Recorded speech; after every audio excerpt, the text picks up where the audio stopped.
Sinapozinao ny androany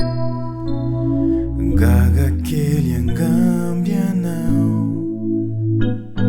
hoe misy famatorany an zao izao milaza minao zao reno izy tiako ianao sy fatokina sisi fara ianao mitsy anao mitsiriritra ohatramiza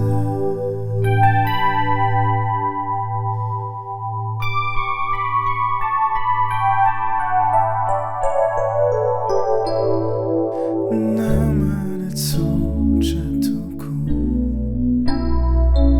lay fiarana ataoko fa tsy ho sarotrako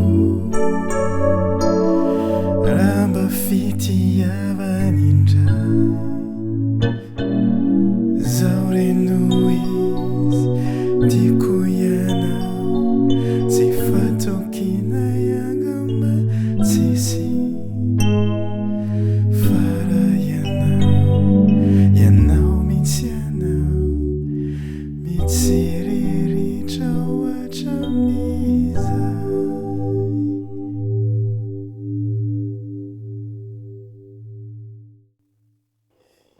efa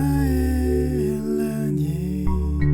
no efa naniriko anao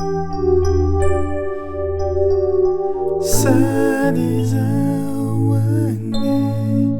tsy te hamitaka anao zay nampanantenako rey fokio anao fara zay tahotra ve zao tsy animbanao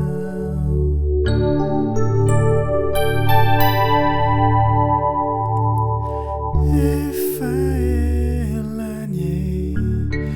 no efa naniriko anao sady izao ange tsy te